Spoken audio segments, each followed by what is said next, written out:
Billahi minasyaitonirrajim. Bismillahirrahmanirrahim.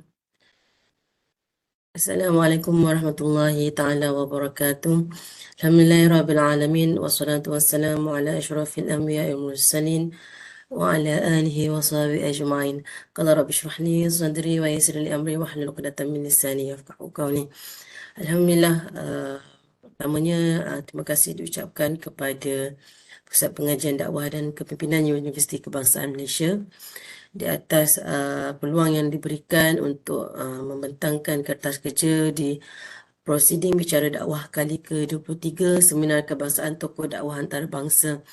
InsyaAllah hari ini saya Nur Najwa Hanani binti Abdul Rahman dan juga rakan penulis Nanira Muhammad Arif serta Prof. Madya Dr. Salasi Hanil Hamzah akan berkongsi satu perkongsian artikel ataupun kajian kami yang berkisah berkaitan dengan analisis tinjauan secara literatur, iaitu keperluan sokongan sosial dalam pemerkasaan saudara baru mu'alaf wanita. Kalau kita lihat di sini, kemuliaan agama Islam itu dalam Islam itu sendiri mengangkat darjat wanita. Wanita merupakan antara faktor penyumbang kepada bilangan yang tertinggi dalam memeluk dari saudara baru dalam memeluk Islam. Peningkatan jumlah saudara baru dalam kalangan wanita perlu dijaga dan dipelihara, khususnya berkaitan dengan hak. Pelbagai rintangan dari segi emosi, adat, budaya, kekeluargaan, tempat tinggal, ekonomi, kerjaya, birokrasi dan perundangan banyak yang mereka hadapi. Kajian-kajian di barat kalau kita lihat pada hari ini dari sudut kefahaman perbezaan budaya mengganggu proses untuk memeluk agama Islam yang membawa kepada Islamofobia dan cenderung untuk kembali kepada agama asal mereka. Stigma dan stereotip yang negatif, kebimbangan terhadap keluarga, rakan-rakan, gaya dan ruang interaksi sosial mereka itu sendiri. Justru dalam kajian literature yang kami laksanakan ini, di mana di dalam kajian ini kita akan melihat, kita akan mengenal pasti keperluan sokongan sosial yang dapat membantu menangani masalah saudara baru, wanita terutamanya, dalam memantapkan keimanan mereka selepas mereka memeluk Islam. Selain itu juga kajian ini turut menyoroti jenis-jenis sokongan sosial diperlukan, terutama daripada aspek dalaman seperti sokongan emosi, sokongan ahli keluarga itu sendiri. Selain itu juga aspek sokongan luaran kita lihat dalam kajian literatur ini, di mana sokongan daripada saudara mara, masyarakat, kan dari sudut sekitar dan juga dari sudut aspek kewangan dan sebagainya. Pelbagai aspek yang diperlukan untuk sokongan sosial dari sudut fizikal, rohani serta gaya hidup baru perlu diberikan kepada saudara baru. Merujuk sebagaimana firman Allah dalam Al-Quran, seperti awalnya tadi kita lihat Islam itu sendiri mengangkat martabat dan darjat wanita. Di dalam surah An-Nisa yang bermaksud, wahai sekalian manusia, bertakwalah kepada Tuhan kamu yang telah menjadikan kamu bermula dari diri yang satu, Adam, dan yang menjadikan daripada Adam itu pasangannya, isterinya Hawa, dan juga yang membiakkan dari keduanya zuriat keturunan lelaki dan perempuan yang ramai, dan bertakwalah kepada Allah yang kamu selalu meminta dengan menyebut-nyebut namanya, serta peliharalah hubungan silaturahim kaum kerabat, kerana sesungguhnya Allah sentiasa memerhati dan mengawas kamu. Kalau kita lihat, kita rujuk pada ayat di atas, Allah telah menjelaskan peran wanita ini dalam kelangsungan zuriat, ketakwaannya dan pentingnya hubungan kekeluargaan serta amaran pengawasan yang Allah berikan berkenaan memelihara hubungan silaturahim, iaitu surah ini dipetik daripada surah khas dalam Al-Quran, berarti surah yang berkaitan dengan wanita. So perkara ini membuktikan Islam benar-benar mendukung martabat wanita. Jadi kalau kita lihat, selain itu juga hadis riwayat Al-Bukhari, Muslim dan Tirmizi dan Abu Hurairah saling berpesanlah agar berbuat baik kepada wanita kerana mereka diciptakan dari tulang rusuk yang bengkok. Kalau kita lihat seterusnya, kalau kita lihat banyak kajian-kajian yang dilakukan berkaitan dengan saudara baru. Maknanya saudara baru mualaf ataupun saudara barulah, lelaki ataupun perempuan.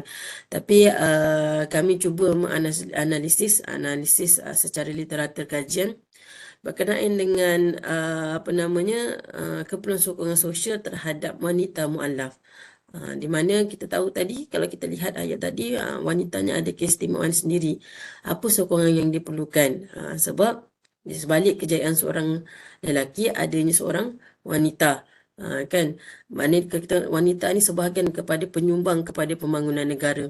Kalau kita lihat juga, wanita ini keadaannya lemah, iaitu yang menyatakan kan, tapi dia mempunyai keistimewaan kan, kedudukannya tersendiri yang mana kita perlu bantu, kita perlu sokong mereka untuk terus mereka bangun dan bangkit dalam hidup.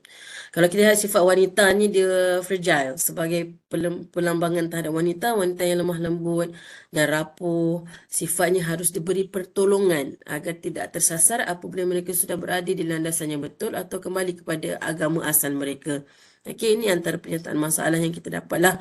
Okey, saudara baru yang memeluk agama Islam di Malaysia adalah seramai 9,400 orang.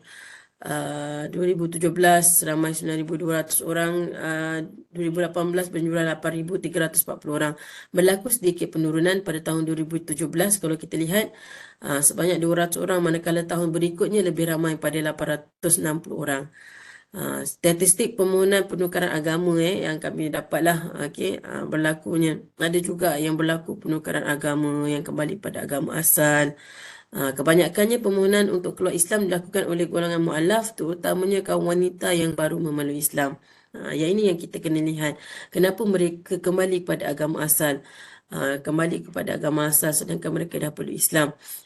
Kan ada juga yang daripada Islam lepas tu pergi tukar kepada agama lain. So sedikit literatur kajian analisis kami lakukan terhadap wanita. Okey, kalau kita lihat saudara baru cenderung untuk kembali kepada agama asal mereka, khususnya golongan wanita muda yang berhadapan dengan masalah perceraian. Selain itu juga kalau kita lihat cabaran-cabaran lain, kalau kita lihat ini pelbagai latar belakang yang berlainan yang memerlukan pendekatan berbeza dalam proses bimbingan, pendidikan, kebajikan dan sokongan. Kehilangan pekerjaan, kehilangan hak tuntutan, harta pusaka, disingkirkan keluarga kandung sendiri menyebabkan mereka kembali kepada agama asal. Selain itu juga cabaran sebagai ibu tunggal. Ada juga ibu tunggal yang kematian suami, yang ditinggalkan suami dan sebagainya. Mereka terpaksa perlu mencari sumber keuangan keluarga serta bertanggungjawab memantau anak-anak dari aspek pembesaran, pembelajaran dan sebagainya. Justru kita lihatlah kepentingan sokongan sosial ini diperlukan bukan sahaja daripada bantuan fizikal, malah keperluan spiritual dan mental serta sokongan moral terutama daripada kaum keluarga itu sendiri. Bantuan ini dapat memberikan perlindungan dan rasa selamat kepada wanita mualaf itu sendiri dari sudut penghargaan diri, nilai kesejahteraan serta nilai keyakinan diri. Okey, so dalam kajian kami ni, kami menggunakan pendekatan kajian kualitatif lah, kajian tinjauan literatur lah. So carian secara sistematik dengan menggunakan kata kunci, saudara baru wanita, sokongan sosial dan juga keperluan saudara baru. Ini bagi memudahkan kami lah untuk mengumpulkan data dan menjalankan analisis secara literatur. Seterusnya kalau kita lihat sokongan sosial, kita masuk kepada hasil daripada kajian literatur yang kami buat setelah kami mendapatkan maklumat, mengumpul maklumat secara literatur. Ada beberapa sokongan sosial yang kita nampak dia dekat kepada wanita, yang diperlukan oleh wanita-wanita mualaf ini, terutama memberi sokongan kepadanya untuk terus kekal dalam agama Islam, untuk menambah ketakwaan dan keimanan mereka kepada Allah Subhanahu Wa Taala. Yang pertama kita lihat sokongan sosial daripada aspek keluarga. Penting bagi menyediakan sokongan emosi, psikologi, bantuan kewangan ke atas saudara mara yang memerlukan. Itu satu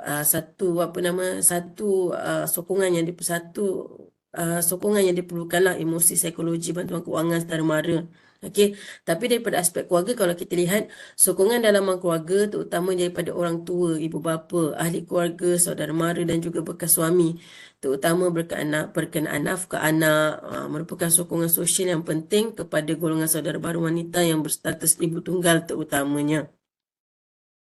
Yang kedua, kita lihat daripada sokongan emosi. Kalau kita lihat kepelbagaian kecelaruan emosi ini akan memainkan peranan yang penting dalam membentuk tingkah laku. Emosi ini memainkan peranan dalam membentuk tingkah laku atau akhlak dalam hubungan kekeluargaan saudara baru.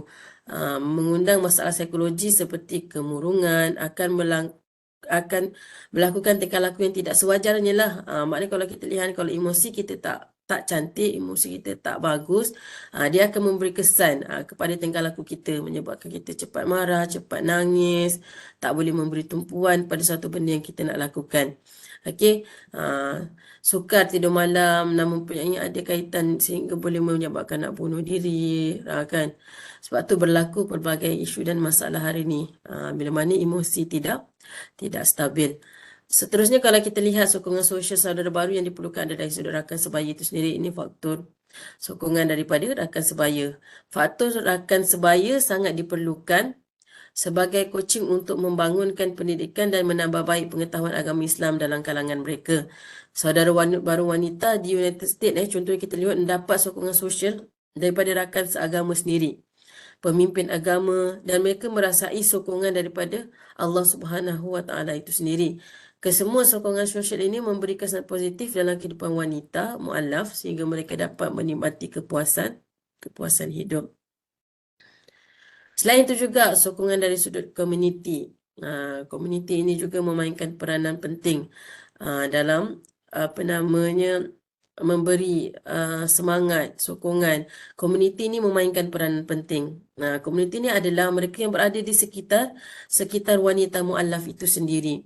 Kalau kita lihat di mana penganjuran pelbagai program, pelbagai aktiviti yang dianjurkan oleh komuniti-komuniti sangat diperlukan oleh wanita mualaf. Kita boleh lihatlah contoh-contoh kajian yang kami dah dapatkan antara aktiviti yang dijalankan bagi menyokong mualaf-mualaf ini selepas mereka memeluk Islam. Okey, program-program kaunseling, program persokongan, bimbingan untuk mereka lebih faham tentang akidah dan sebagainya. Selain itu juga, kalau kita lihat antara sokongan yang diperlukan adalah sokongan keuangan itu sendiri. Mualaf yang terpaksa menghadapi masalah keuangan setelah memeluk Islam seperti dibawa pekerjaan, dihalau daripada rumah, tidak diberikan harta warisan serta tidak mendapat saran hidup daripada ibu bapa dan keluarga itu sendiri. Bantuan zakat mampu menguruskan kehidupan ekonomi mereka dengan baik dan berjaya membantu keluarga bukan Islam mereka untuk menyelesaikan masalah keluarga setelah mereka memeluk Islam. Ini bantuan zakat yang diterima oleh asnaf. Bantuan keuangan seperti pembiayaan wang sagawati atau intensif boleh diberikan pada mereka yang memeluk Islam sama ada secara berperingkat dan dengan bersyarat seperti kehadiran kekursus dan sebagainya. Ini lagi menjinakkan hati saudara baru di samping meringankan tekanan dan beban yang dihadapi semasa fasa permulaan Islam. Jadi itu tadi antara sokongan-sokongan sosial yang diperlukan oleh wanita mualaf. Okey, kalau kita lihat. Tapi di akhir hujung ini, hasil perbincangan yang kami perolehi berdasarkan kepada sokongan-sokongan sosial. Walaupun kita lihat ada sokongan sosial sebenarnya diperlukan oleh mualaf lelaki atau perempuan. Tapi wanita ini ada yang sokongan memerlukan semangat itu, sokongan itu terus masih kekal, teruskan semakin tinggi kepada Islam, ketaatan kepada Allah SWT. Berdasarkan kepada perbincangan, kami dapat yang pertama paling teras dan penting adalah sokongan daripada keluarga itu sendiri. Kalau kita tengokkan wanita itu sendiri memerlukan sokongan daripada ada wanita itu lemah dan memang perlukan bantuan daripada orang yang lain. So daripada keluarga itu penting. Mereka berkemungkinan menghadapi kesukaran sekiranya tidak dapat sokongan keluarga. Seterusnya, penerimaan masyarakat, sokongan komunitas masyarakat Islam dapat ditunjukkan melalui penerimaan tahap terhadap saudara baru supaya mereka dapat menyesuaikan diri dengan persekitaran yang kondusif dan dan sejahtera. Selain itu juga program-program sokongan badan-badan kerajaan NGO dalam memainkan peranan yang penting terhadap saudara baru wanita. Yang seterusnya, kewangan. Sokongan kewangan ini juga menjadi faktor utama, terutama kepada ibu tunggal. Sokongan kewangan ini mampu mengelakkan mereka daripada kembali kepada agama asal atau dengan kata lain murtad ataupun terlibat dengan perkara-perkara negatif. So secara keseluruhannya, kalau kita lihat secara akhirnya lah penutupnya, masyarakat Islam harus bekerjasama dan proaktif dalam memberi bantuan, sokongan, perhatian yang lebih serius kepada saudara baru. Maknanya pelbagai pihak lah, bukan di peringkat bukan dari, maknanya kalau kita tengok memang peranan agensi-agensi kerajaan yang berkaitan Jabatan Agama dan seterusnya, NGO, masyarakat sekeliling juga perlu cakna kepada mualaf ini bagi membantu mereka untuk membangunkan diri mereka. Sokongan dan perhatian lebih serius kepada saudara baru yang sudah menjadi rakan seagama sekiranya mereka dibuang keluarga dan saudara mara. Hal ini penting supaya mereka sentiasa kuat dan tabah menghadapi ujian untuk menuju jalan kebenaran demi mencapai keridhaan Allah Subhanahu Wa Taala. Jadi itu sahaja daripada saya, yang baik daripada Allah, yang buruk daripada saya sendiri. Sedikit perkongsian hasil analisis daripada kami. Terima kasih sekali lagi saya ucapkan kepada pihak Pusat Pengajian Kepimpinan Dakwah dan Kepimpinan UKM. Akhirnya wabillahi taufiq wal hidayah. Assalamualaikum warahmatullahi taala wabarakatuh.